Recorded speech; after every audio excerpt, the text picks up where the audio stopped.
Hello everyone, welcome to study guide. আজকের কাছে তোমাদের আবার একবার স্বাগত জানাই।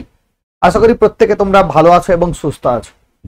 আজকে যে ক্লাসটা আমরা করব সেটা হচ্ছে পশ্চিমবঙ্গের জলবায়ু, তার সঙ্গে সঙ্গে পশ্চিমবঙ্গের মাটি, অরণ্য আর কৃষিকাজ, এই চারটি অংশ আজকের ক্লাসে আমরা দেখব। খুব কম সংখ্যক ইনফরমেশন আজকের ক্লাসে আমরা পড়ব, কিন্তু সেগুলো প্রত্যেকটাই গুরুত্বপূর্ণ এবং পরীক্ষার জন্য তো অবশ্যই আমাদেরকে জানতে হবে বা পড়তে হবে। ওকে, তো যেগুলো আমি বলছি এখান থেকে কেউ কাটছাট করবে না, এগুলোই করো, এগুলো থেকেই কিন্তু কোশ্চেন আসবে। ওকে, তো দেখো পশ্চিমবঙ্গের জলবায়ু, আমরা ভারতের জলবায়ু অলরেডি পড়েছি। ক্রান্তীয় শুষ্ক প্রকৃতির হয়, আর্দ্র প্রকৃতির হয়, বা বেসিক্যালি মনসুন টাইপ হয়। সেখান থেকে আমরা দেখেছিলাম উদ্ভিদের শ্রেণীবিভাগ করেছিলাম, ক্রান্তীয় শুষ্ক পর্ণমোচী, আর্দ্র পর্ণমোচী, ক্রান্তীয় চিরহরিত, এগুলো করেছিলাম। ঠিক একই রকম পশ্চিমবঙ্গ তো ভারতের একটা অঙ্গরাজ্য, তাই এখানকার বৈশিষ্ট্য ভারতবর্ষের বৈশিষ্ট্যের সঙ্গে কাছাকাছি প্রায় একই হবে। তো সেরকম ভারতবর্ষের যেমন জলবায়ু মনসুন প্রকৃতির বা ক্রান্তীয় নিরক্ষরেখা যেহেতু গেছে তাই ক্রান্তীয় প্রকৃতির, সেরকম পশ্চিমবঙ্গের জলবায়ু ক্রান্তীয় প্রকৃতির। ওকে, পশ্চিমবঙ্গের উত্তরে দার্জিলিং, জলপাইগুড়ি, কালিম্পং। আমরা জানি পশ্চিমবঙ্গের ভূপ্রাকৃতিক বিভাগ যদি আমরা করি বা করেছিলাম এর আগে, সেখানে আমরা দেখেছিলাম কি পশ্চিমবঙ্গের উত্তরে পার্বত্য অঞ্চল রয়েছে। পার্বত্য অঞ্চল মিন্স হিমালয় পর্বতমালা রয়েছে। যেহেতু হিমালয় পর্বতমালা রয়েছে তাই উচ্চতা অনেকটা বেশি, তাই না? উচ্চতা যখনই বেশি হচ্ছে তখন টেম্পারেচার আস্তে আস্তে করে ফল করছে, টেম্পারেচার কমে যাচ্ছে বা উষ্ণতা তাপমাত্রা কমে যাচ্ছে। তাহলে উপরের দিকে যদি যাই তাহলে সেগুলো কি ঠান্ডা এলাকা পাবো আমরা। সেই জন্যে দার্জিলিং, জলপাইগুড়ি, কালিম্পং এই সকল এলাকাতে আমরা ঠান্ডা পাবো, প্রচুর ঠান্ডা। আবার যখন শীতে তো প্রচুর ঠান্ডা, গ্রীষ্মের সময় নাতিশীতোষ্ণ পাবো, খানিকটা ঠান্ডা খানিকটা গরম এরকম পরিবেশ পরিস্থিতি পাবো। এই অঞ্চলগুলো ছাড়া পশ্চিমবঙ্গের জলবায়ু হচ্ছে উষ্ণ আর্দ্র ক্রান্তীয় মৌসুমী প্রকৃতির। উষ্ণ আর্দ্র ক্রান্তীয় মৌসুমী প্রকৃতির। কেন? আর্দ্র হচ্ছে মৌসুমী বায়ুর প্রভাবে আর্দ্রতা রয়েছে, সেই জন্য বলা হচ্ছে উষ্ণ আর্দ্র ক্রান্তীয় মৌসুমী প্রকৃতির। মৌসুমী বায়ুর প্রভাবেই ভারতবর্ষে বেসিক্যালি পশ্চিমবঙ্গে বেসিক্যালি বৃষ্টিপাত হয়, ভারতবর্ষেও তাই। সেই হিসাবে আমরা বলছি উষ্ণ আর্দ্র, আর্দ্র মানে হিউমিডিটি রয়েছে, ক্রান্তীয় মানে হচ্ছে আমাদের কর্কট ক্রান্তি রেখার উপরে, তাই ক্রান্তীয় মৌসুমী প্রকৃতির, মৌসুমী বায়ুর প্রভাবে বৃষ্টিপাত হয় বলে। তাহলে এই জায়গাটা আমাদেরকে কিন্তু মনে রাখতে হবে। ওকে, এই জায়গাটা কিন্তু আমাদের ইম্পর্টেন্ট। উষ্ণ আর্দ্র ক্রান্তীয় মৌসুমী প্রকৃতির জলবায়ু এখানে দেখা যায়। এরপরে বলেছে দেখো জলবায়ুর নিয়ন্ত্রক সমূহ। জলবায়ু কিসের উপর ডিপেন্ড করে? ভূমির ঢাল, ভূমির উচ্চতা, সমুদ্র কতটা দূরে রয়েছে, কর্কটক্রান্তি রেখার অবস্থান, তাই না? সূর্য কিভাবে কিরণ দিচ্ছে সেখানে। সেরকম প্রধান চারটি কারণ পশ্চিমবঙ্গের জলবায়ুর জন্য দায়ী। সেটা হচ্ছে কি সমুদ্রের নৈকট্য। কারণ আমরা জানি ভারতবর্ষের একটি মাত্র অঙ্গরাজ্য পশ্চিমবঙ্গ, যার উত্তরে যেমন পাহাড় রয়েছে, দক্ষিণে তেমন সাগর রয়েছে। উত্তরে হিমালয় রয়েছে, দক্ষিণে বঙ্গোপসাগর রয়েছে। এরকম কোনো রাজ্য নেই যেখানে যার একদিকে হিমালয় অন্যদিকে সাগর আছে। তাহলে ভারতবর্ষের একটি মাত্র অঙ্গরাজ্য যেটা হচ্ছে পশ্চিমবঙ্গ, তার উত্তরে হিমালয়, দক্ষিণে বঙ্গোপসাগর রয়েছে। বোঝা গেল? তাহলে সমুদ্রের নৈকট্য রয়েছে, ঠিক তেমনি পাহাড়েরও নৈকট্য রয়েছে। পাহাড় থাকার কারণে সেদিকটা ঠান্ডা, সমুদ্র থাকার কারণে এদিকটা মৌসুমী প্রকৃতির বা হিউমিডিটি বেশি, আর্দ্র প্রকৃতির হয়। তাহলে সমুদ্রের নৈকট্য, ভূমির উচ্চতা, উত্তরের দিকে ভূমির উচ্চতা বেশি, তাই সেখানে জলবায়ুর প্রকৃতি আরেক রকম। মৌসুমী বায়ুর প্রভাব, ভারতবর্ষের গোটাটাই মৌসুমী বায়ুর প্রভাবে প্রভাবিত। তাই আমরা বলতে পারি যে মৌসুমী বায়ুর প্রভাব একটা বিরাট বড় ফ্যাক্টর। কিসের জন্য? পশ্চিমবঙ্গের জলবায়ুর ক্ষেত্রে। যেহেতু আমরা পশ্চিমবঙ্গ পড়ছি তাই পশ্চিমবঙ্গের জলবায়ুর ক্ষেত্রে মৌসুমী বায়ুর প্রভাব রয়েছে। কর্কটক্রান্তি রেখা, আমি জানি ভারতবর্ষের 8টা রাজ্যের উপর দিয়ে কর্কটক্রান্তি রেখা গেছে। সেখানে সেই 8টা রাজ্যের মধ্যে পশ্চিমবঙ্গ রয়েছে, তাই না? পশ্চিমবঙ্গে রয়েছে নদিয়া থেকে পূর্ব বর্ধমান, পশ্চিম বর্ধমান, বাঁকুড়া, পুরুলিয়া, এটার উপর দিয়ে কর্কটক্রান্তি রেখা গেছে। তাহলে যেহেতু কর্কটক্রান্তি রেখা এখান থেকে গেছে, অর্থাৎ 23.5 ডিগ্রি উত্তর অক্ষরেখা যেটাকে আমরা বলছি সেটা গেছে। আমরা জানি সূর্য একটা সময়ে বা গ্রীষ্মকালে লম্বভাবে সূর্যরশ্মি দেয়, লম্বভাবে কিরণ দেয় কর্কটক্রান্তি রেখার উপরে। সেই হিসাবে পশ্চিমবঙ্গের উপরে সরাসরি গ্রীষ্মকালে সরাসরি সূর্যের আলো এসে পড়ছে, ফলে এখানকার টেম্পারেচার খানিকটা বেশি হচ্ছে। সেই জন্য উষ্ণ প্রকৃতির হয়। কিরকম? উষ্ণ প্রকৃতির আমরা আগেই দেখলাম। এই পয়েন্টটা তোমরা মাথায় রাখবে। তাহলে এই চারটি প্রভাব রয়েছে। সেই জন্য ঋতু বৈচিত্র্য কিভাবে পাওয়া যায়?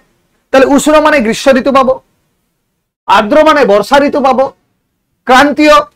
ক্রান্তীয় আছে মানে সেখানটা খানিকটা উষ্ণ প্রকৃতির হবে, আর মৌসুমী মানে জলবায়ু প্রকৃতি। তাহলে গ্রীষ্ম আর বর্ষা এই দুটো থাকবে। এবার পাহাড়ের ঢাল অনুযায়ী বা ভূমির উচ্চতা অনুযায়ী শীত থাকবে, তাই না? সেরকম চারটে জলবায়ু আছে, দেখো ঋতু আছে, গ্রীষ্মকাল আছে, বর্ষাকাল আছে, শরৎকাল আছে, শীতকাল আছে। তাহলে বর্ষাকালে শেষ হচ্ছে, শীতকালে শুরু হচ্ছে, সেই সময়টা খানিকটা আমাদের উপলব্ধি বা সেরকম একটা ফিল তৈরি হয়, নাতিশীতোষ্ণ উষ্ণতার একটা ফিলিংস আমাদের আসে যেই সময়টাতে দুর্গাপুজো হয়। মানে ঠিক এই সময়টা বা এর পরে সময়টা, এই সময়টা অ্যাকচুয়ালি বর্ষাকাল চলছে, এর পরের সময়টাতে আমরা দেখবো শরৎকাল, নাতিশীতোষ্ণ উষ্ণতা দেখবো।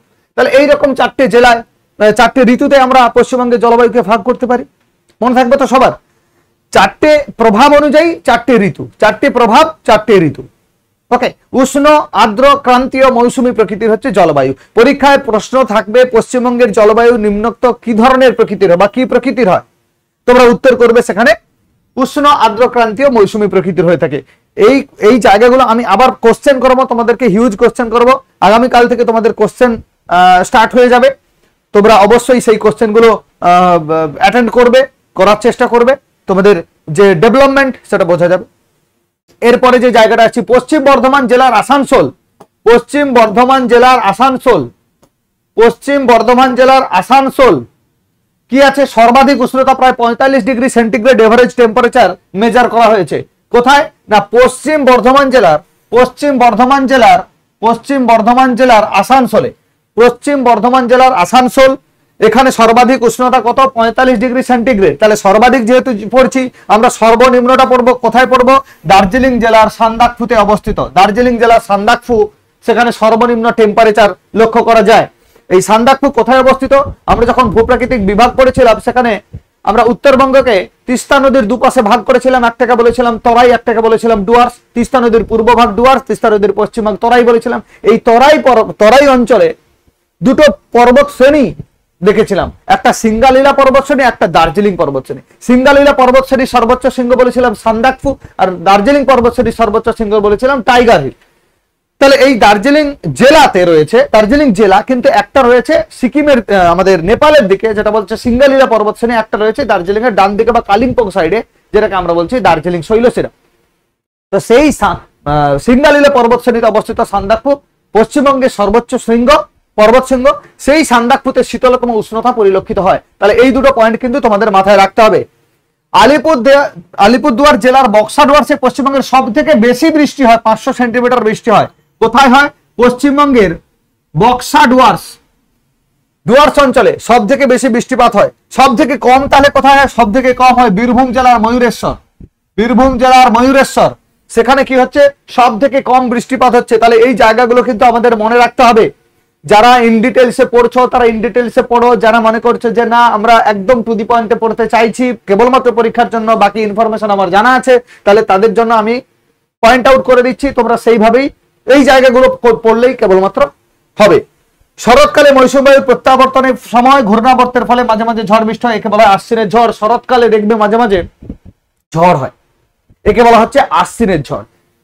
কেন হচ্ছে? তার কারণ শীতের শুরু হচ্ছে আর মৌসুমী বায়ু ফিরে আসছে। যে মৌসুমী বায়ুটা দক্ষিণ পশ্চিম মৌসুমী বায়ু হিসেবে ভারতের উপর দিয়ে প্রবাহিত হয়ে হিমালয় পর্বতের উপর দিয়ে চীন বা আমাদের এশিয়ার উত্তর অংশে চলে যাচ্ছিল, সেইটা আবার যখন ফিরছে বা প্রত্যাবর্তনকারী মৌসুমী বায়ু, সেটা কোন দিক থেকে ফিরছে? উত্তর পূর্ব দিক থেকে ফিরছে। উত্তর পূর্ব থেকে ফেরার সময় ও কি করে? খানিকটা ওই বঙ্গোপসাগরের উপর দিয়ে যাওয়ার সময় খানিকটা ওই জলবায়ু সংগ্রহ করে তামিলনাড়ু উপকূলে, করমন্ডল উপকূলে বৃষ্টিপাত ঘটায়। তো এই যে যখন ফিরে আসে তখন খানিকটা নিম্নচাপের সৃষ্টি হয়। সেই নিম্নচাপের সৃষ্টির কারণে কি হয়? মাঝে মাঝে আশ্বিন মাসে ঝড় হয়, অর্থাৎ দুর্গাপুজোর সময়টাতে বা দুর্গাপুজো কালী পুজোর মাঝের সময়টাতে ঝড় হয়। এই ঝড়টাকে বলা হয় আশ্বিনের ঝড়। তাহলে এটাকেও কিন্তু আমাদের মনে রাখতে হবে, আশ্বিনের ঝড় বলা হচ্ছে। কিসের প্রভাবে হচ্ছে? না শরৎকালে মৌসুমী বায়ুর প্রত্যাবর্তনের ফলে, মৌসুমী বায়ুর প্রত্যাবর্তন হচ্ছে, সেই জন্য এই ঘটনাগুলো ঘটছে। পশ্চিমবঙ্গে শীতকালে মাঝে মাঝে শান্ত আবহাওয়া বিপর্যস্ত হয়ে ঝড় ঝঞ্ঝাপূর্ণ আবহাওয়ার সৃষ্টি করে। এটাকে কি বলে? এটাকে বলে হচ্ছে আমাদের পশ্চিমী ঝঞ্ঝা। কি বলা হয়? পশ্চিমী ঝঞ্ঝা। তাহলে এই পশ্চিমী ঝঞ্ঝাটাকে কিভাবে মনে রাখবো? শীতকালে, পশ্চিমবঙ্গের শীতকালে যে ঝড় হয়, পশ্চিমবঙ্গের শীতকালে যে ঝড় হয় তাকে আমরা কি বলছি? পশ্চিমবঙ্গের শীতকালে যে ঝড় হয় তাকে আমরা কি বলছি? পশ্চিমবঙ্গে শীতকালে যে ঝড় হয় তাকে আমরা বলছি আশ্বিনের ঝড়। তাহলে কোন সময় হচ্ছে? পশ্চিমবঙ্গে শীতকালে যে ঝড় হচ্ছে। তাহলে এই জিনিসগুলো আমাদেরকে মাথায় রাখতে হবে। পশ্চিমবঙ্গে শীতকালে যে ঝড় হচ্ছে তাকে আমরা বলছি পশ্চিমী ঝঞ্ঝা বা ওয়েস্টার্ন ডিস্টারবেন্স। শরৎকালে মৌসুমী বায়ুর প্রত্যাবর্তনের ফলে যে ঝড় হচ্ছে তাকে আমরা বলছি আশ্বিনের ঝড়। শরৎকালে হচ্ছে, এটা শীতকালে হচ্ছে। আলিপুরদুয়ার জেলায় বক্সা ডুয়ার্সে সব থেকে বেশি বৃষ্টিপাত হয়, আর বীরভূম জেলার ময়ূরেশ্বরে সব থেকে কম বৃষ্টিপাত হয়। পশ্চিম বর্ধমান জেলার আসানসোল, সেখানে সর্বাধিক টেম্পারেচার মেজার করা হয়েছে, সব থেকে কম দার্জিলিং জেলার সান্দাকফুতে। ওকে, নেক্সট দেখো পশ্চিমবঙ্গের মাটি। তাহলে জলবায়ুতে আর বিশেষ কিছু আমরা জানলাম না। জলবায়ুতে কি কি জানছি? জলবায়ু হচ্ছে উষ্ণ, আর্দ্র, ক্রান্তীয়, মৌসুমী প্রকৃতির। That's it. নতুবা সব থেকে বেশি উষ্ণতা কোথায় পরিলক্ষিত হয়? আসানসোল। সব থেকে কম সান্দাকফু।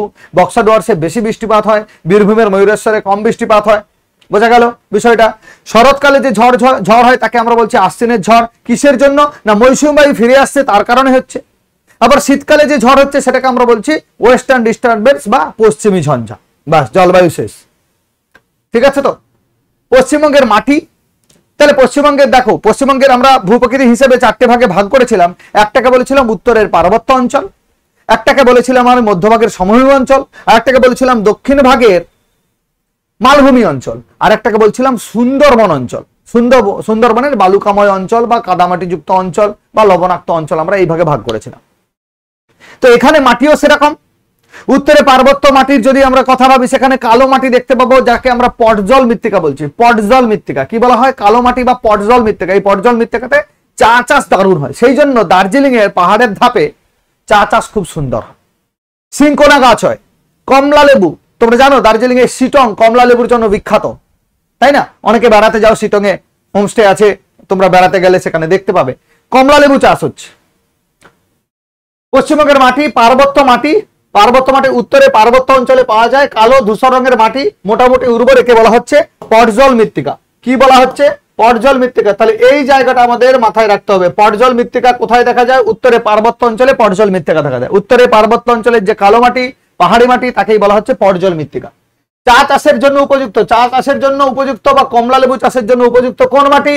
পটজল মৃত্তিকা বা পার্বত্য মাটি। এরপরে যেটা রয়েছে সেটাও ইম্পর্টেন্ট, প্রাচীন মাটি। আমি তোমাদেরকে বুঝিয়েছিলাম ভারতবর্ষের যখন ভূপ্রাকৃতিক বিভাগ পড়িয়েছিলাম, আমি তোমাদেরকে বলেছিলাম, সমভূমি অঞ্চল যখন পড়িয়েছিলাম তোমাদেরকে বলেছিলাম যে নদী যে বয়ে বয়ে যাচ্ছে, নদী যখন বয়ে বয়ে যাচ্ছে বা প্রথম যখন নদী সৃষ্টি হচ্ছিল, নদী একটা জায়গা থেকে বয়ে বয়ে এসেছিল। পরবর্তীকালে বিভিন্ন ভূমিরূপের পরিবর্তনের কারণে নদীর গতিপথেরও পরিবর্তন হয়েছে। কখনো দেখা যাচ্ছে সোজাসুজি যাচ্ছে, কখনো এঁকে বেঁকে যাচ্ছে। সেই এঁকে বেঁকে যেতে গিয়ে আমরা দেখি বিভিন্ন আকৃতির হ্রদ তৈরি হচ্ছে, কখনো অসুকুরাকৃতির হ্রদ তৈরি হচ্ছে, কখনো মিয়ান্ডার্স তৈরি হচ্ছে। তাহলে এই যে ঘটনাগুলো ঘটছে, তার মানে কি নদীর গতিপথে বা প্রবাহ পথের পরিবর্তন ঘটছে। যখনই পরিবর্তন ঘটছে, তখন একটা জায়গা থেকে আগে যেখান থেকে নদী প্রবাহিত হতো, এখন সেখান থেকে নদীর জল যাচ্ছে না, অন্য দিক দিয়ে চলে যাচ্ছে। এটা যখন বছরের পর বছর ধরে ঘটতে থাকছে, তাহলে সেই অঞ্চলগুলো মাটি যথেষ্ট শক্ত হয়ে গেছে। সেখানে মানুষ ঘরবাড়ি করে নিয়েছে। তাহলে ঘরবাড়ি বানিয়ে নিয়েছে এইরকম যে মাটিযুক্ত অঞ্চলটা, সেটাকে আমরা বলছি ভাঙর বা প্রবীণ পলিমাটি। কি বলা হচ্ছে? পুরনো পলিমাটি বা প্রবীণ পলিমাটি, যাকে বলা হচ্ছে ভাঙর। কি বলা হচ্ছে? ভাঙর। যেমন মালদা, উত্তর ও দক্ষিণ দিনাজপুর এবং বীরভূমের পূর্বাংশ বয়সে প্রবীণ, মাঝারি উর্বর। মাঝারি, এর উর্বরতা কেমন? এই হচ্ছে মাঝারি উর্বর, ভাঙর। তাহলে প্রাচীন পলিমাটিকে আমরা কি বলবো? ভাঙর। প্রাচীন পলিমাটিকে আমরা কি বলবো? ভাঙর। ভাঙর হচ্ছে প্রাচীন পলিমাটি, যেটা হচ্ছে খুব একটা বেশি উর্বর নয়, উর্বর অবশ্যই, কিন্তু কম উর্বর, উইথ রেসপেক্ট টু খাদার। পরেই আসছে নবীন পলিমাটিকে আমরা বলছি খাদার। কি বলছি? নবীন পলিমাটিকে আমরা বলছি খাদার। নবীন পলিমাটিকে আমরা বলছি খাদার। নবীন পলিমাটিকে আমরা বলছি খাদার। এটা যথেষ্ট উর্বর, মানে নদীর জল মাঝে মধ্যে সেখানে এখনো চলে আসে, পলিমাটি নিয়ে চলে আসে। আর পলিমাটি ইংরেজিতে যাকে বলা হয় অ্যালুভিয়াল সেল, যখন সেটা চলে আসছে, তাহলে সেখানে তার সেই পলিমাটির মধ্যে যে মিনারেলস গুলো আছে, সেগুলো কি করছে? মাটির উর্বর শক্তিকে আরো বাড়িয়ে দিচ্ছে। যখনই উর্বর শক্তি বেড়ে যাচ্ছে, তাহলে সেখানে কি ধান, চাল, গম এগুলো কি চাষ হচ্ছে ভালো। সেই জন্য এটাকে বলা হচ্ছে বয়সে নবীন এবং উর্বর হয়। এখানে ধান, গম, পাট এগুলো খুব সুন্দরভাবে চাষ হয়। ধান, গম, পাট এগুলো খুব সুন্দরভাবে চাষ হয়। বোঝা গেল? এই জায়গাগুলো কিন্তু আমাদের মনে রাখতে হবে। আরেকটা আছে ল্যাটেরাইট মৃত্তিকা, যেটা আমাদের দক্ষিণের যে মালভূমি অঞ্চল অর্থাৎ বাঁকুড়া, পুরুলিয়া, পশ্চিম মেদিনীপুর, ঝাড়গ্রাম, এই অঞ্চলগুলোতে লাল মাটি দেখা যায়। এই মাটির সঙ্গে আয়রন বা ফেরি অক্সাইড থাকে বা আয়রনের উপস্থিতির জন্য এগুলো কি হয়, লাল হয়। That's why it is called laterite soil. সমগ্র পুরুলিয়া, বীরভূম, বাঁকুড়া, বর্ধমান, পশ্চিম মেদিনীপুর জেলার পশ্চিম অংশ থাকে ইটের মতো শক্ত ও লাল মাটি, অনুর্বর, জল ধারার ক্ষমতা কম, জলসেচের সাহায্যে কিছু চাষ করা হয়ে থাকে। এটা জানা দরকার নেই, তোমরা জানবে ল্যাটেরাইট মাটি কেন লাল হয়। কেন লাল হয় তার কারণ হচ্ছে এখানে কি রয়েছে, আয়রন রয়েছে, লোহা, কি রয়েছে, লোহা। এই লোহার উপস্থিতির জন্য এটাকে আমরা বলছি ল্যাটেরাইট মৃত্তিকা। এটাও একই লাল মাটি, খানিকটা তাই, লাল মাটিও খানিকটা তাই। পশ্চিমে মালভূমি অঞ্চলে, পূর্বাংশে এবং রাঢ় অঞ্চলে অনুর্বর, জলধারণ ক্ষমতা কম, জলসেচ সাহায্যে কিছু চাষবাস করা হয়। ল্যাটেরাইট মৃত্তিকা আর লাল মাটি খানিকটা একই রকম। লবণাক্ত, লবণাক্ত হবে, লবণাক্ত, একটু কারেকশন করে নাও, লবণাক্ত, লবণাক্ত মাটি। এবার তোমরা নিজেরাই বলো, লবণাক্ত মাটি কোথায় পাওয়া যেতে পারে? লবণাক্ত মাটি কোথায় পাওয়া যেতে পারে? আমাদের পশ্চিমবঙ্গের কোন জায়গায় লবণাক্ত মাটি পাওয়া যেতে পারে? দীঘাতে লবণাক্ত মাটি পাওয়া যেতে পারে, কাঁথিতে পাওয়া যেতে পারে, বকখালিতে পাওয়া যেতে পারে অর্থাৎ দক্ষিণ চব্বিশ পরগনার নিচের দিকে পাওয়া যেতে পারে, উত্তর চব্বিশ পরগনার নিচের দিকে পাওয়া যেতে পারে, অর্থাৎ সুন্দরবন অঞ্চলে আমরা কি পাবো, লবণাক্ত মাটি পাবো। কোথায় পাবো? সুন্দরবন ও কাঁথি, সুন্দরবন ও কাঁথি। কোথায় পাবো? সুন্দরবন ও কাঁথি, সুন্দরবন ও কাঁথি উপকূল। কাঁথি উপকূল মানে যেটাই হচ্ছে দীঘা, সেখানে পাবো মাটিতে লবণের পরিমাণ বেশি। এখানে কি হয়, নারকেল, সুপারি, তরমুজ এই জাতীয় উদ্ভিদের গাছ জন্মায়। এছাড়া রয়েছে সুন্দরী গরান গেওয়া, যার কারণে সুন্দরবন নামকরণ, সেই সুন্দরী গাছ হয়। এই সুন্দরী গাছে বা সুন্দরী গাছের বৈশিষ্ট্য কি বা লবণাম্ব উদ্ভিদের বৈশিষ্ট্য কি? এদের শ্বাসমূল বা মাটি থেকে একটা মূল উপর দিকে উঠে আসে, যাকে বলা হয় শ্বাসমূল। এই শ্বাসমূল বাতাস থেকে সরাসরি অক্সিজেন গ্রহণ করে শ্বসন কার্য বা শ্বাসকার্য পরিচালনা করে। একটা ছিদ্র থাকে এদের মূলে, এই শ্বাসমূলে, এটাকে বলা হয় নিউম্যাটোফোর। ওকে, বোঝা গেল? এই গেল মাটি। এরপরে রয়েছে অরণ্য। পশ্চিমবঙ্গের অরণ্যের প্রকৃতি কেমন হবে? আবারও ভূপ্রকৃতিতে চলে যাই। ভূপ্রকৃতিতে আমরা দেখবো উত্তরে পার্বত্য অঞ্চল, তারপরে সমভূমি অঞ্চল, তারপরে মালভূমি অঞ্চল আর সুন্দরী আমাদের সুন্দরবন অঞ্চল। উত্তরে পার্বত্য অঞ্চল যদি চলে যাই, তাহলে ভূমির উচ্চতা অনুযায়ী আমরা যখন ইন্ডিয়ান জিওগ্রাফি পড়েছিলাম, সেখানে স্বাভাবিক উদ্ভিদের ক্ষেত্রে দেখেছিলাম যে উচ্চতা অনুযায়ী পরিবর্তন হচ্ছে। বড় পাতার গাছ, মাঝারি পাতার গাছ, তারপরে শঙ্কু আকৃতির গাছ, এরকম আমরা দেখেছিলাম। এখানেও ঠিক একইভাবে দেখবো। ক্রান্তীয় আর্দ্র পর্ণমোচী অরণ্য, আমরা ইন্ডিয়ান জিওগ্রাফির ক্ষেত্রে পড়েছিলাম ক্রান্তীয় শুষ্ক পর্ণমোচীর পরিমাণ সব থেকে বেশি, তারপরে ক্রান্তীয় আর্দ্র পর্ণমোচী অরণ্য, তারপরে ক্রান্তীয় চিরসবুজ অরণ্য, এটা পড়েছিলাম। এখানে আমরা পড়বো ক্রান্তীয় আর্দ্র পর্ণমোচী, সেটা হচ্ছে সব থেকে বেশি। ক্রান্তীয় আর্দ্র পর্ণমোচী, ক্রান্তীয় আর্দ্র পর্ণমোচী, ক্রান্তীয় আর্দ্র পর্ণমোচী, ক্রান্তীয় আর্দ্র পর্ণমোচী। এখানকার জলবায়ু, পশ্চিমবঙ্গের জলবায়ু উষ্ণ, আর্দ্র, ক্রান্তীয় মৌসুমী প্রকৃতির। তাহলে তার অরণ্যও হবে আর্দ্র প্রকৃতির, উষ্ণ হবে, আর্দ্র হবে, ক্রান্তীয় তো নিশ্চয়ই হবে, পাতাঝরা গাছ, পর্ণমোচী অরণ্য। 0.459% বিচারে সব থেকে বেশি সমগ্র ভারতে 37.0। শাল, সেগুন, শিমুল, মহুয়া এই গাছগুলো হচ্ছে। এরপরেই রয়েছে ক্রান্তীয় শুষ্ক পর্ণমোচী অরণ্য, এরপরেই রয়েছে ক্রান্তীয় শুষ্ক পর্ণমোচী অরণ্য, ক্রান্তীয় শুষ্ক পর্ণমোচী অরণ্য। এটা হচ্ছে দ্বিতীয় বৃহত্তম। পশ্চিমবঙ্গের ক্ষেত্রে এখানে কি হয়, আম, জাম, কাঁঠাল এগুলো হয়, আম, জাম, কাঁঠাল এগুলো হয়। আম, জাম, কাঁঠালের সম্পূর্ণ পাতা ঝরে যায় একটা সময়, বসন্তে আবার পাতা গজিয়ে ওঠে। বিশেষ করে জাম গাছে তোমরা, জামরুল গাছে তোমরা লক্ষ্য করবে একদম কচি কচি সুন্দর একদম সবুজ সবুজ পাতা হয়। উপক্রান্তীয় বৃহৎ পত্রযুক্ত পাহাড়ি অরণ্য, এগুলো হচ্ছে সব পাহাড়ি অরণ্য। পার্বত্য, আর্দ্র, নাতিশীতোষ্ণ অরণ্য, এগুলো আমাদের বিশেষ কিছু লাগবে না। আলপীয় অরণ্য একদম উপরে, একদম সব থেকে বেশি উচ্চতায় কি হয়, আলপীয় অরণ্য হয়, যেখানে লরেল, জুনিপার, ম্যাগনেলিয়া, রডোডেন্ড্রন এগুলো হচ্ছে আমরা পাবো কোথায়, দার্জিলিংতে। দার্জিলিং এ গেলে আমরা এই জায়গাগুলো পাবো। যখন দার্জিলিং এর পাহাড়ে উঠে যাচ্ছি তখনও উদ্ভিদের বা অরণ্যের প্রকৃতি আস্তে আস্তে করে পরিবর্তন হচ্ছে। এটা হচ্ছে সেই জায়গা, পশ্চিমবঙ্গের প্রধান অরণ্যের শ্রেণীবিভাগ। তাহলে এখানে আমরা সব থেকে কোন জিনিসটা জানছি, যে পশ্চিমবঙ্গের অরণ্যের প্রকৃতি কি, ক্রান্তীয় আর্দ্র পর্ণমোচী অরণ্য, ক্রান্তীয় আর্দ্র পর্ণমোচী অরণ্য, ক্রান্তীয় আর্দ্র পর্ণমোচী অরণ্য। ভারতের ক্ষেত্রে ক্রান্তীয় শুষ্ক পর্ণমোচী অরণ্য, ক্রান্তীয় শুষ্ক পর্ণমোচী অরণ্য ভারতের ক্ষেত্রে। পশ্চিমবঙ্গের ক্ষেত্রে ক্রান্তীয় আর্দ্র পর্ণমোচী অরণ্য, ক্রান্তীয় আর্দ্র পর্ণমোচী অরণ্য। ব্যাস এইটুকু জানলেই চলবে। নেক্সট, এর বাকি অংশটা, এই যে সংরক্ষিত বনভূমি বা সুরক্ষিত বনভূমি বা অশ্রেণী বা আনক্লাসড ফরেস্ট, এর একটা স্ট্যাটিক পোর্শন আছে।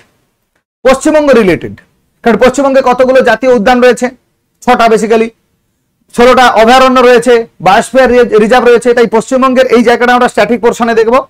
এখন যেটা বলা হচ্ছে সেটা হচ্ছে পশ্চিমবঙ্গে কিছু সংরক্ষিত বনভূমি আছে, যে বনভূমিতে কাউকে প্রবেশ করতে দেওয়া হয় না বা অনুমতি নিয়েও প্রবেশ করতে দেওয়া হয় না, সেরকম সংরক্ষিত বা রিজার্ভ ফরেস্ট বলা হচ্ছে। ভারতীয় অরণ্য আইন 1927 অনুযায়ী সংরক্ষিত বনভূমি হলো এমন একটি নির্দিষ্ট অঞ্চল যেখানে বনভূমি সম্পূর্ণভাবে সুরক্ষিত, বিশেষ অনুমতি ছাড়া সংরক্ষিত বনভূমি কোনোভাবে ব্যবহার করা যায় না। বিশেষ অনুমতি, এই অনুমতিও দেওয়া হয় না।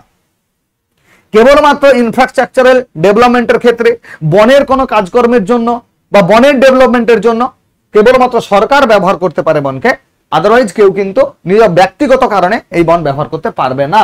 তাহলে এই জায়গাটা তোমরা মাথায় রাখবে, কোন জায়গাটা সংরক্ষিত বনভূমি বিশেষ অনুমতি ছাড়া, বিশেষ অনুমতি ছাড়া সংরক্ষিত বনভূমি ব্যবহার করা যায় না, রিজার্ভ ফরেস্ট।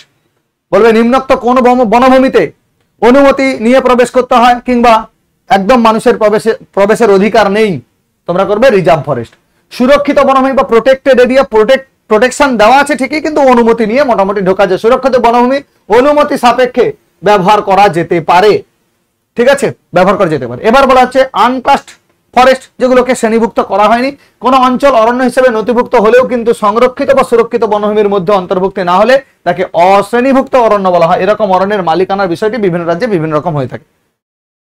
তো দেখো, Indian state of forest report 2021, 2021 যে ফরেস্ট রিপোর্ট, সেই অনুযায়ী পশ্চিমবঙ্গের মোট ভৌগোলিক এলাকার 18.96% স্থান, 18.96% স্থান রয়েছে আমাদের বনভূমি, অর্থাৎ কত 16,831.87 বর্গ এলাকা অরণ্যাবৃত। শুধুমাত্র এইটুকু জানলেই চলবে, শুধুমাত্র এইটুকু জানলেই চলবে, শুধুমাত্র এইটুকু জানলেই চলবে। এই জায়গাটা জানলেই তোমাদের কাজ শেষ। 18.96%। পশ্চিমবঙ্গের কত শতাংশ বনভূমি যদি জিজ্ঞেস করে তোমরা করবে 18.96%। 21-এর রিপোর্ট, অফিসিয়াল রিপোর্ট অনুযায়ী 18.96% পশ্চিমবঙ্গে মোট বনভূমির পরিমাণ। এইবার এখানে বেশ কিছু আছে একটু ডেপথ লেভেলে। যদি বলা হয় ভৌগোলিক এলাকার অতি ঘন অরণ্য কত, 3.42 অতি ঘন, 4.74 এলাকা মাঝারি ঘন, আর রয়েছে 10 থেকে 40% এলাকা খোলা অরণ্য দ্বারা আবৃত রয়েছে, ঠিক আছে। আয়তনের বিচারে সর্বাধিক অরণ্যাঞ্চল রয়েছে জলপাইগুড়ি জেলায়। এটা ইম্পর্টেন্ট, এটা ইম্পর্টেন্ট, এটা ইম্পর্টেন্ট, মাথায় রাখতে হবে। কোথায়? জলপাইগুড়ি জেলায়। জলপাইগুড়ি জেলায়, জলপাইগুড়ি জেলায় সব থেকে বেশি বনভূমি রয়েছে। দেখো 2835.37 বর্গ কিলোমিটার। দক্ষিণ 24 পরগনায় রয়েছে 2790, এর পরেই রয়েছে দক্ষিণ 24 পরগনা, দ্বিতীয় হচ্ছে দক্ষিণ 24 পরগনা, দার্জিলিং তারপর রয়েছে। আচ্ছা, আরেকটা জিনিস তোমাদের দেখে বলে দিই, মংপু বলে এই যে জায়গাটা, অনেকে বেড়াতে গেছো, মংপু বলে যে জায়গাটা আছে, মংপু সিংকোনা চাষ হচ্ছে দার্জিলিং জেলা মংপু। এই মংপুতে কি হচ্ছে? মংপুতে হচ্ছে সিংকোনা গাছের চাষ। সিংকোনা, ইপিকাক, এপিকাক হোমিওপ্যাথি ঔষধ আছে তোমরা জানো। সিংকোনা, ইপিকাক এগুলো চাষ হচ্ছে কোথায়? দার্জিলিং এর মংপুতে। প্রত্যেকে মনে রাখবে, দার্জিলিং এর মংপুতে চাষ হচ্ছে কি আমাদের সিংকোনা আর ইপিকাকের চাষ হচ্ছে। সিংকোনা ইপিকাকের চাষ হচ্ছে আমাদের দার্জিলিং এর মংপুতে। এটাও কিন্তু ভাইটাল ইনফরমেশন, মনে রাখবে তোমরা। মংপু মনে রাখবে, সব থেকে বেশি অরণ্য রয়েছে জলপাইগুড়িতে। অরণ্যের মোট পরিমাণ কত? 18.96%। সুরক্ষিত বনভূমিতে অনুমতি নিয়ে ঢোকা যায়। কোন বনে অনুমতি নিয়ে ঢোকা যায় না? সেটা হচ্ছে সংরক্ষিত অরণ্য। তাহলে এই জায়গাগুলো আমাদেরকে ভালো করে জানতে হবে। যৌথ অরণ্য সংরক্ষণ আমি তোমাদেরকে পড়েছিলাম পশ্চিম মেদিনীপুরের আড়াবাড়িতে, যেটা ভারতবর্ষে যৌথ অরণ্য সংরক্ষণের ক্ষেত্রে পশ্চিমবঙ্গ হলো প্রথমদর্শক। এই যৌথ অরণ্য সংরক্ষণের আন্দোলনটি 70-এর দশকে প্রথম দিকে পশ্চিম মেদিনীপুরের আড়াবাড়িতে শুরু হয়েছিল। পশ্চিম মেদিনীপুরের কোথায় শুরু হয়েছিল? আড়াবাড়িতে। পশ্চিম মেদিনীপুরের আড়াবাড়িতে, পশ্চিম মেদিনীপুরের আড়াবাড়িতে, পশ্চিম মেদিনীপুরের আড়াবাড়িতে যৌথ বন প্রকল্প, যেটাকে জয়েন্ট ফরেস্ট ম্যানেজমেন্ট বলা হয়েছে। এখানে 11টি গ্রামে 618টি পরিবার, 1186 হেক্টর রিক্ত রুগ্ন শাল অরণ্যকে বাঁচানোর জন্য নানা প্রকার কর্মনিযুক্তি এবং non timber forest product scheme NTFPS প্রকল্পে অংশগ্রহণের মাধ্যমে এগিয়ে এসেছিল।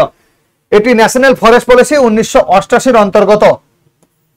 ন্যাশনাল ফরেস্ট পলিসি 1988-র অন্তর্গত এই যে নন টিম্বার ফরেস্ট প্রোডাক্ট স্কিম প্রকল্প NTFPS, এই তিনটে ইনফরমেশন আমাদের মনে রাখতে হবে। যৌথ বন পরিকল্পনা, জয়েন্ট ফরেস্ট ম্যানেজমেন্ট বা ব্যবস্থাপনা আমরা বলছি কোথায়? পশ্চিম মেদিনীপুর জেলার আরাবাড়িতে 70-এর দশকে শুরু হয়েছে, যেটা ফরেস্ট পলিসি 1988-র অন্তর্গত। আর কি নন টিম্বার, নন টিম্বার মানে টিম্বার মানে কাঠ, নন টিম্বার মানে কাঠ কাঠে পরিণত করা যাবে না, নন টিম্বার ফরেস্ট প্রোডাক্ট স্কিম। বুঝে গেল? পশ্চিমবঙ্গের বন্যপ্রাণী সংরক্ষিত গুরুত্বপূর্ণ অঞ্চল, বন্যপ্রাণী কোথায় কোথায় সংরক্ষণ করা হচ্ছে? বন্যপ্রাণী সংরক্ষণ করা হচ্ছে। আমি তোমাদেরকে স্ট্যাটিক জিকের ক্লাসে পশ্চিমবঙ্গের যে 6টা ন্যাশনাল পার্ক রয়েছে, 16টা অভয়ারণ্য রয়েছে, সুন্দরবন বায়োস্ফিয়ার রিজার্ভ রয়েছে, সেই সম্পর্কে আমরা পড়ব।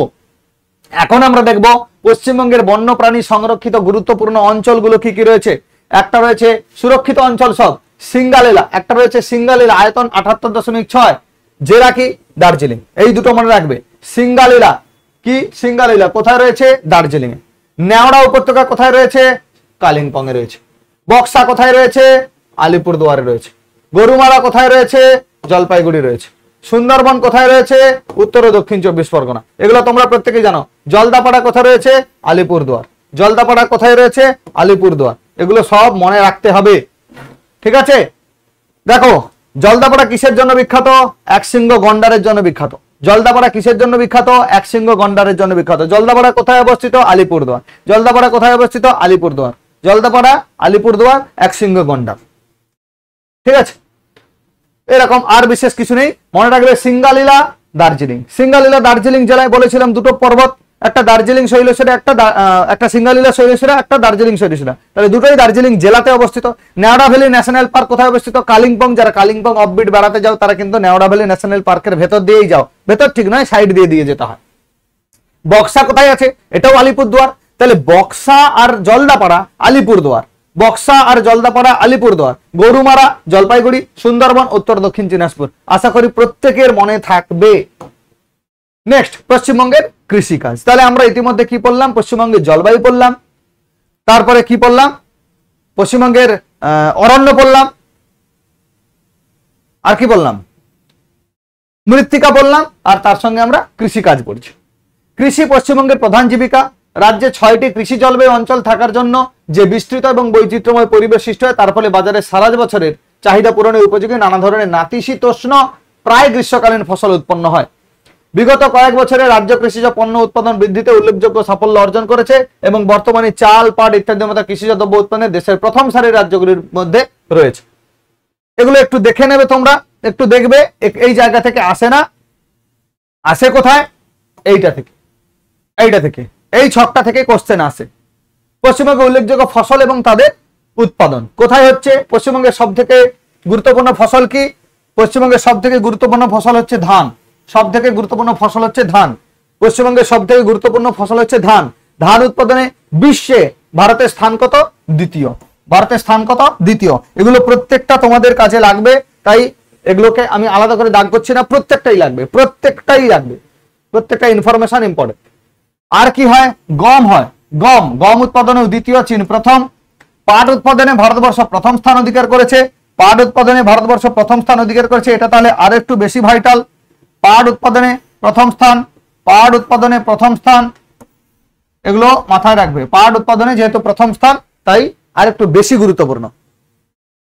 গবেষণাগার, এগুলো কিন্তু প্রতিটা ইম্পর্টেন্ট, আলাদা করে দাগ করছি না। তোমরা দেখবে হুগলি জেলার চুচুড়া ও নদিয়ার কল্যাণী, সেখানে রয়েছে ধান গবেষণা কেন্দ্র। গম গবেষণা কেন্দ্র আমাদের পশ্চিমবঙ্গে নেই। পাট গবেষণা কেন্দ্র আছে কোথায়? উত্তর 24 পরগনার ব্যারাকপুর। উত্তর 24 পরগনার ব্যারাকপুর, উত্তর 24 পরগনার ব্যারাকপুরে আছে পাট গবেষণাগার কেন্দ্র বা পাট গবেষণাগার। পাট উৎপাদনে পশ্চিমবঙ্গে ভারতের স্থান কত? প্রথম। আবার পশ্চিমবঙ্গের স্থান ভারতবর্ষের মধ্যে প্রথম। চা উৎপাদনে দ্বিতীয়। চা উৎপাদনে দ্বিতীয় কেন আমরা পড়ছি ওয়েস্ট বেঙ্গলের সাপেক্ষে?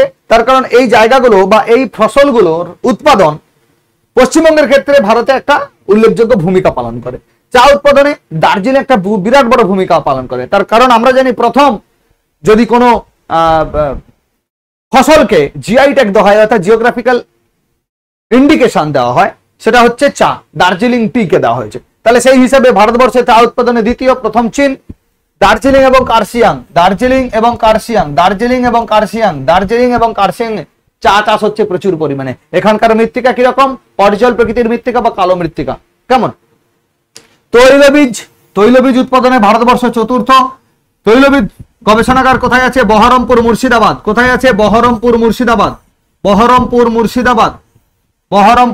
মুর্শিদাবাদে রয়েছে। আখ দ্বিতীয়, ব্রাজিলের পরে ব্রাজিল আখ উৎপাদনে প্রথম। আমাদের রাজ্য হিসাবে যদি দেখা উত্তরপ্রদেশ প্রথম। কোথায় আছে? বেথুয়াডহরি নদিয়াতে আছে আমাদের পশ্চিমবঙ্গের আখ গবেষণাগার বা আখ গবেষণা কেন্দ্র। বোঝা গেল? তাহলে দেখো, ধান, গম, পাট, চা, তৈলবীজ, আখ পশ্চিমবঙ্গের উল্লেখযোগ্য ফসল। ধানে গবেষণাগার আছে হুগলি জেলার চুঁচুড়া, নদিয়ার কল্যাণী। গম নেই পশ্চিমবঙ্গে। পাট আছে উত্তর চব্বিশ পরগনার ব্যারাকপুরে। চা দার্জিলিং এবং কার্শিয়াংয়ে গবেষণাগার রয়েছে। তৈলবীজের রয়েছে বহরমপুর, যেটা মুর্শিদাবাদে। আখ রয়েছে বেথুয়াডহরি নদিয়াতে। মনে থাকবে তো সবার? দেখো, পশ্চিমবঙ্গে আরেকটা জিনিস করা হয়, সেটা হচ্ছে গুটি পোকার চাষ। কি হচ্ছে?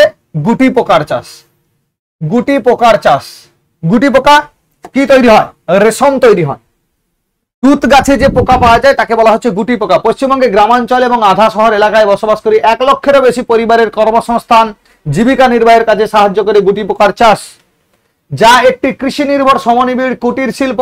গুটি পোকার চাষের কাজে যুক্ত ব্যক্তিদের সাহায্য করার উদ্দেশ্যে সারা রাজ্যে বয়ন অধিকারের অধীনে বর্তমানে 62টি প্রাথমিক বীজ খামার, 16টি ডিম উৎপাদন কেন্দ্র বা গ্রেনেজ বলা হচ্ছে, এবং 59টি কারিগরি পরিষেবা কেন্দ্র রয়েছে। গুটি পোকার ইনফরমেশন গুলো মনে রাখবে। ভারতে যে এই রাজ্যে যে বাণিজ্যিকভাবে উৎপাদিত হয় 4 রকমের রেশম, সেটা হচ্ছে একটা তুত, রেশমের বয়ন একটা হচ্ছে তুত। উপযোগী গাছের নাম, কোন গাছ লাগে? তুত গাছ। তসর বলে যে রেশমটা তৈরি হয় সেটা কোন গাছ থেকে? কোন গাছের গুটি পোকা? অর্জুন শাল। এড়ি কোথা থেকে পাওয়া যায়? ক্যাস্টর গাছ। মুগা, সোম এবং সোয়াল উপযোগী গাছ।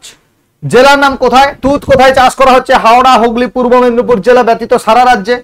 হাওড়া, হুগলি, পূর্ব মেদিনীপুর এগুলো বাদ দিয়ে বাকি সারা রাজ্যে এই তুত গাছের চাষ করা হচ্ছে। তসর কোথায় চাষ করা হচ্ছে? বাঁকুড়া, পুরুলিয়া, বীরভূম, পশ্চিম মেদিনীপুর ও বর্ধমানের কিছু অংশে। কি চাষ করা হচ্ছে? তসর। এড়ি কোথায় চাষ হচ্ছে? জলপাইগুড়ি এবং দক্ষিণ 24 পরগনা। জলপাইগুড়ি এবং দক্ষিণ 24 পরগনা কোথায় হচ্ছে? জলপাইগুড়ি এবং দক্ষিণ 24 পরগনা, উত্তর দক্ষিণ দুটোতেই হচ্ছে। মুগা রেশম কোচবিহার, জলপাইগুড়ি ও দার্জিলিং। কোচবিহার, জলপাইগুড়ি এবং দার্জিলিং। কোচবিহার, জলপাইগুড়ি এবং দার্জিলিং। বোঝা গেল? গুটি পোকার চাষ। এখান থেকে হয়তো কোশ্চেন এলেও আসতে পারে, তবে আসার সম্ভাবনাটা একটু বেশি। যারা করতে চাইছো করো, যারা করতে চাইছো না, না করলেও চলবে। ওকে, একটু রিক্যাপ করে নিই আমরা। পশ্চিমবঙ্গের জলবায়ু আমরা কি বললাম? উষ্ণ, আর্দ্র, ক্রান্তীয়, মৌসুমী প্রকৃতির জলবায়ু। পশ্চিম বর্ধমান জেলা আসানসোলে সর্বাধিক টেম্পারেচার মেজার করা হয়েছে। সব থেকে কম সান্দাকফুতে। আলিপুরদুয়ার জেলায় বক্সা ডুয়ার্সে সব থেকে বেশি বৃষ্টিপাত হয়, সব থেকে কম হয় বীরভূম জেলার ময়ূরেশ্বরে। শরৎকালে মৌসুমী বায়ুর প্রত্যাবর্তনের সময় পশ্চিমবঙ্গে যে ঝড়ো আবহাওয়ার সৃষ্টি হয় তাকে বলা হয় আশ্বিনের ঝড়। যখন পশ্চিমবঙ্গে শীতকালে যে ঝড় হয় তাকে বলা হয় পশ্চিমী ঝঞ্ঝা, বা পশ্চিমী ঝঞ্ঝার কারণেই বা ওয়েস্টার্ন ডিস্টারবেন্সের কারণেই পশ্চিমবঙ্গে শীতকালে ঝড় হচ্ছে। পশ্চিমবঙ্গে গড় বৃষ্টিপাতের পরিমাণ 183 সেন্টিমিটার বা 1830 মিলিমিটার। নেক্সট হচ্ছে মাটি যদি দেখি, পার্বত্য মাটি যেটাকে পর্জল মৃত্তিকা বলা হয়, চাষের জন্য উপযুক্ত। ভাঙর মাটি, ভাঙর বলতে পুরনো পলি মাটি, সেখানে খুব একটা বেশি উর্বর নয়। ধান চাষ, এখানে ধান, আমাদের গম এগুলো চাষ হয়। ধান, গম, আখ, তুতে এগুলো চাষ হয়। নবীন পলিমাটি বা খাদার কাকে বলা হচ্ছে? খাদার হচ্ছে নবীন পলিমাটি, যথেষ্ট উর্বর। এখানেও কি হচ্ছে? ধান, গম, পাট প্রচুর চাষ হচ্ছে। ল্যাটেরাইট মাটি বা লাল মাটি কোথায় পাওয়া যাচ্ছে? দক্ষিণে মালভূমি অঞ্চলে পাওয়া যাচ্ছে। পশ্চিম মেদিনীপুর, বাঁকুড়া, পুরুলিয়া এইসব জায়গায় পাওয়া যাচ্ছে লাল মাটি। এই মাটিতে আয়রন থাকার কারণে বা লোহা থাকার কারণে এই মাটির রং লাল হচ্ছে। লবণাক্ত মাটি কোথায় পাওয়া যায়? লবণাক্ত মাটি পাওয়া যাচ্ছে আমাদের সুন্দরবন এবং কাঁথি উপকূলে। ওকে, নেক্সট আমরা কি দেখলাম? পশ্চিমবঙ্গের প্রধান প্রধান অরণ্যের শ্রেণী বিভাগ। প্রথমেই আমরা দেখি জলবায়ু অনুযায়ী এখানে যে অরণ্য রয়েছে সেটা ক্রান্তীয় উষ্ণ বলতে পারো, বা ক্রান্তীয় আর্দ্র পর্ণমোচী অরণ্য। ক্রান্তীয় আর্দ্র পর্ণমোচী অরণ্য সেটা সব থেকে বেশি। এটা এই ইনফরমেশনটা মাথায় রাখলেই চলবে, আর কিছু না জানলেও এখানে চলবে। নেক্সট আছে সংরক্ষিত বনভূমি কাকে বলা হয়? সংরক্ষণ করে রাখা হয়েছে, খুব বিশেষ অনুমতি ছাড়া এখানে প্রবেশ করা নিষিদ্ধ। আর সুরক্ষিত অনুমতি নিয়ে মোটামুটি প্রবেশ করা যেতে পারে। Indian state of forest report অনুযায়ী কি বলা হয়েছে? ভারতবর্ষে আমাদের পশ্চিমবঙ্গে কত শতাংশ বনভূমি রয়েছে? 18.96% বনভূমি রয়েছে। 18.96% বনভূমি রয়েছে। কিন্তু পুরো ভারতবর্ষে বা একটা দেশের ক্ষেত্রে কত থাকা দরকার তোমরা কমেন্ট করে জানাবে, আর ভারতবর্ষে কতটা আছে জানাবে। ওকে, ভারতবর্ষে কতটা আছে জানাবে এবং প্রকৃতপক্ষে কতটা থাকা দরকার বনভূমি একটা দেশের ক্ষেত্রে সুস্থ আর স্বাভাবিক পরিস্থিতি বজায় রাখতে গেলে কতটা দরকার সেটাও কিন্তু তোমরা কমেন্ট করে জানিও। মংপু বলে একটা জায়গা আমরা দেখলাম, মংপু, এই মংপুতে কি হচ্ছে, সিংকোনা গাছের চাষ হচ্ছে বা ইপিকাক গাছের চাষ হচ্ছে। পশ্চিমবঙ্গের মোট ভৌগোলিক ক্ষেত্রে 5.47% মধ্যে 6টি ন্যাশনাল পার্ক রয়েছে, 16টি অভয়ারণ্য এবং 4টি সংরক্ষিত স্থান রয়েছে, বায়োস্ফিয়ার রিজার্ভ রয়েছে সুন্দরবন হিসাবে। ওকে, নেক্সট কি দেখলাম, যৌথ অরণ্য সংরক্ষণ পশ্চিমবঙ্গের পশ্চিম মেদিনীপুর জেলার আরাবাড়িতে, সেখানে কি নন টিম্বার ফরেস্ট প্রোডাক্ট স্কিম, কাঠ উৎপাদন শাল সেগুনকে, রুগ্নপ্রায় শাল সেগুনকে কাটতে দেওয়া হয়নি, অর্থাৎ নন টিম্বার ফরেস্ট প্রোডাক্ট স্কিম, যেগুলো কাঠ হয়নি সেই সকল গাছকে কাটা যাবে না। ন্যাশনাল ফরেস্ট পলিসি 1988 আওতায় এটা পড়েছে আরাবাড়িতে। এরপর হচ্ছে পশ্চিমবঙ্গের বন্যপ্রাণী সংরক্ষিত এলাকা সিঙ্গালীলাতে, বা সিঙ্গালীলা কোথায় রয়েছে, দার্জিলিং এ রয়েছে। নাওড়াভ্যালি উপত্যকা কালিম্পং। বক্সা কোথায় রয়েছে, আলিপুরদুয়ার। গরুমারা কোথায় রয়েছে, জলপাইগুড়ি। সুন্দরবন কোথায়, উত্তর ও দক্ষিণ 24 পরগনা। জলদাপাড়া কোথায়, আলিপুরদুয়ার। That's it. পশ্চিমবঙ্গের কৃষিকাজের ক্ষেত্রে তোমাদেরকে এই ছকটাই শুধু মনে রাখলে চলবে যে ধান তার গবেষণাগার কোথায় রয়েছে, গম তার গবেষণাগার কোথায় রয়েছে, পাটের কোথায়, চায়ের কোথায়, তৈলবীজের কোথায়, আখের কোথায়, বাস এই পর্যন্ত হলেই আমাদের চলবে। এই হচ্ছে পশ্চিমবঙ্গের জলবায়ু, মৃত্তিকা, স্বাভাবিক উদ্ভিদ এবং কৃষিকাজ।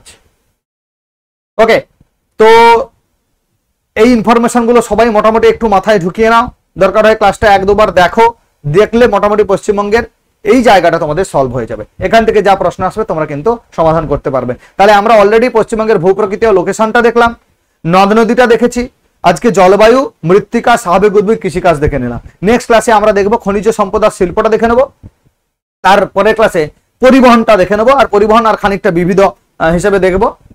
তারপরের ক্লাসে আমরা পুরো ইন্ডিয়ান জিওগ্রাফি, ইন্ডিয়া আর ওয়েস্টবেঙ্গল জিওগ্রাফির ক্ষেত্রে মিসলেনিয়াস আর যা যা পার্ট বাকি আছে, অর্থাৎ এনভায়রনমেন্টের কিছু পার্ট বাকি থাকবে, আর তার সঙ্গে সেন্সাস অনুযায়ী কিছু ইনফরমেশন যেটা তোমাদের সামনে আমি প্রেজেন্ট করব। তোমরা ক্লাসগুলো করতে থাকো, আর আগামী কাল থেকে আমরা চ্যাপ্টার ওয়াইজ কোশ্চেন নিয়ে আসছি, যেটা তোমরা সলভ করলে আরো তোমাদের আস্তে আস্তে করে প্রিপারেশনটা কমপ্লিট হয়ে যাবে। সবাইকে আবার একবার বলবো, তাড়াহুড়ো করবে না। যারা মনে করছো যে তাড়াহুড়ো একদিনে সবকিছু পড়ে নেব, তারা কিন্তু বুমেরাং হয়ে যাবে শেষ মুহূর্তে। অতএব আস্তে আস্তে করে ধীরে সুস্থে পড়ো, প্রিপারেশন কমপ্লিট হয়ে যাবে। সবাই ভালো থাকবে, ভালো করে পড়াশোনা করো, ভালো থাকো, টাটা।